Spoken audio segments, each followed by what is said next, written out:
안녕하세요. 시골 목사입니다. 오늘은 이사야를 살펴보시겠습니다. 이사야의 원 이름인 이사야후는 여호와는 구원이시다라는 뜻으로 이사야에 대해서는 성경에서 자세한 정보를 찾을 수가 없습니다.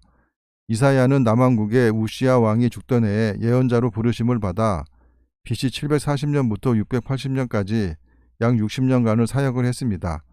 성경 66권이 구약 39권과 신약 27권으로 구성되어 있듯 이사야 66권 첫 부분이 39권으로 구성이 되었고 둘째 부분이 27권으로 구성되어 있습니다. 1장은 엄숙한 대자연의 법정으로 인도되는데 재판장은 하나님이시고 피고는 이스라엘입니다. 그리고 증인은 하늘과 땅이고 이스라엘의 죄명은 반역죄인데 이사야는 재판 과정을 사행시에 슬프고 애절한 노래로 지었습니다. 1절입니다. 유다왕 우시야와 요담과 아하스와 히스기야 시대에 아모스의 아들 이사야가 유다와 예루살렘에 관하여 본 계시라. 이사야는 우시야가 죽던 해에 부름을 받았습니다.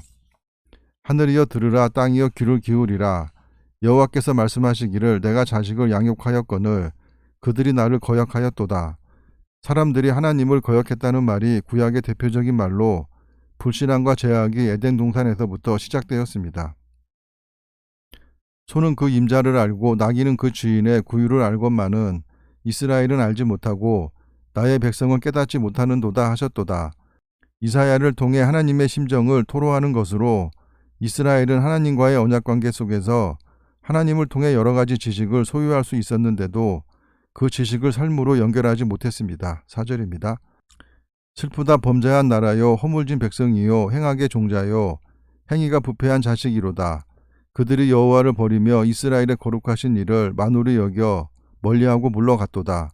너희가 어찌하여 매를 더 맞으려고 폐역을 거듭하느냐. 온 머리는 병들었고 온 마음은 피곤하였으며 발바닥에서 머리까지 성한 곳이 없이 상한 것과 터진 것과 새로 맞은 흔적뿐이거늘 그것을 짜며 싸매며 기름으로 부드럽게 함을 받지 못하였도다. 당신은 상처가 나면 기름을 발라서 치료했다고 합니다. 너희의 땅은 황폐하였고 너희의 성읍들은 불에 탔고 너희의 토지는 너희 목전에서 이방인에게 삼켜졌으며 이방인에게 파괴된 같이 황폐하였고 본절의 말씀은 여호와의 말씀에 순종하면 복을 받고 거역하면 저주를 받는다는 영원한 율법의 진리를 확증하는 것입니다. 8절입니다. 딸 시온은 포도원의 망대같이 참외밭의 원두막같이 에어싸인 성읍같이 겨우 남았도다. 만군의 여호와께서 우리를 위하여 생존자를 조금 남겨두지 아니하셨다면 우리가 소돔 같고 고모라 같았으리로다. 만군의 여호와로 번역한 히브리어 야훼 체바오트는 하늘과 땅과 별들과 모든 민족의 하나님이라는 뜻입니다. 10절입니다. 너희 소돔의 관원들아 여호와의 말씀을 들을지어다. 너희 고모라의 백성아 우리 하나님의 법에 귀를 기울일지어다.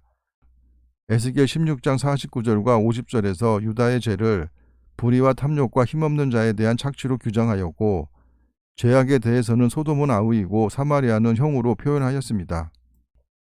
여호와께서 말씀하시되 너희의 무수한 재물이 내게 무엇이 유익하뇨. 나는 순양의 번제와 살찐 짐승의 기름에 배불렀고 나는 수송아지나 어린 양이나 순념소의 피를 기뻐하지 아니하노라. 너희가 내 앞에 보이러 오니 이것을 누가 너희에게 요구하였느냐. 내 마당만 밟을 뿐이니라. 지금으로 말하면 의롭지 못한 삶을 살면서 교회만 왔다 갔다 하는 사람들을 말하는 것입니다. 13절입니다. 헛된 재물을 다시 가져오지 말라. 분향은 내가 가증히 여기는 바요. 월삭과 안식일과 대회로 모이는 것도 그러하니 성회와 아울러 악을 행하는 것을 내가 견디지 못하겠노라. 제사와 악행이 양립하는 시기에 배타적인 이 둘이 결합한 모습을 가리켜 성경은 외식이라고 부릅니다. 14절입니다. 내 마음이 너희의 월삭과 정한 절기를 싫어하나니 그것이 내게 무거운 짐이라. 내가 지기에 곤배하였느니라. 악을 행하며 예배하는 것을 받기 싫어하시고 부담스러워 하신다는 것입니다. 15절입니다. 너희가 손을 펼 때에 내가 내 눈을 너희에게서 가리고 너희가 많이 기도할지라도 내가 듣지 아니하리니 이는 너희의 손에 피가 가득함이라. 손에 피가 가득하다는 말은 악을 행하는 모습을 시각적으로 표현한 것입니다.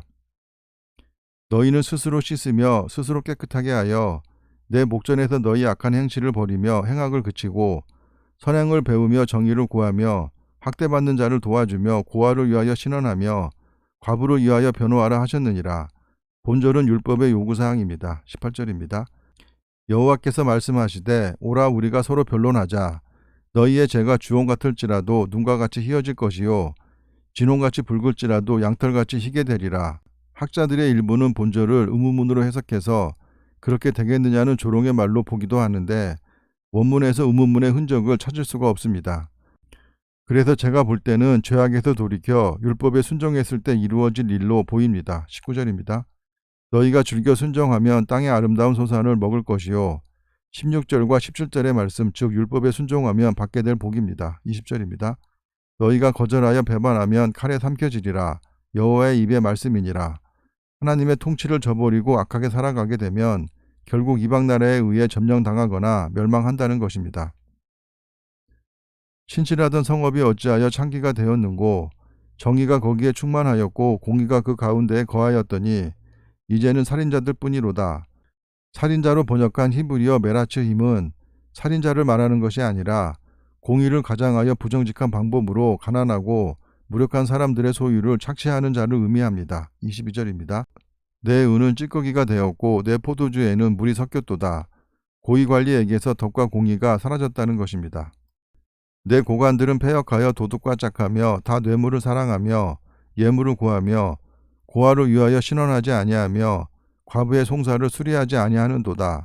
그러므로 주 만군의 여호와 이스라엘의 전능자가 말씀하시되 슬프다 내가 장차 내 대적에게 보응하여 내 마음을 편하게 하겠고 내 원수에게 보복하리라. 부패한 고관을 하나님의 대적과 원수로 칭하셨습니다. 25절입니다. 내가 또 내 손을 내게 돌려 내 찌꺼기를 재물로 씻듯이 녹여 청결하게 하며 내 혼자물을 다 제하여 버리고 부패한 고관을 쓸어버리시겠다는 것입니다. 26절입니다. 내가 내 재판관들을 처음과 같이 내 모사들을 본래와 같이 회복할 것이라. 그리한 후에야 내가 의의 성읍이라 신실한 고을이라 불리리라 하셨나니 시온은 정의로 구속함을 받고 그 돌아온 자들은 공의로 구속함을 받으리라. 26절과 본절의 말씀은 바벨론 포로에서 돌아온 후에도 이루어지지 않은 일이기에 메시아가 통치하는 나라에서 이루어질 일이거나 이사야의 소원을 말하는 것 같습니다. 그러나 패역한 자와 죄인은 함께 패망하고 여호와를 버린 자도 멸망할 것이라. 너희가 기뻐하던 상수리 나무로 말미암아 너희가 부끄러움을 당할 것이요 너희가 택한 동산으로 말미암아 수치를 당할 것이며 상수리 나무와 동산은 우상을 숭배하던 장소를 말하는 것입니다. 30절입니다. 너희는 잎사귀 마른 상수리 나무 같을 것이요 물 없는 동산 같으리니 강한 자는 산모락이 같고 그의 행위는 불티 같아서 함께 탈 것이나 끌 사람이 없으리라. 우상 숭배자가 그동안 호의호식하였으나 그들이 하나님의 심판을 받게 될 것이라고 경고하고 있습니다. 하나님께서는 이스라엘 백성에게 사회적 약자를 보살피라고 계속해서 말씀하고 계십니다. 그 말씀이 오늘을 살아가는 우리에게 적용이 되는 말씀이기에 믿는 자들은 늘 어려운 사람을 돌아보고 보살펴야 할 것입니다. 감사합니다.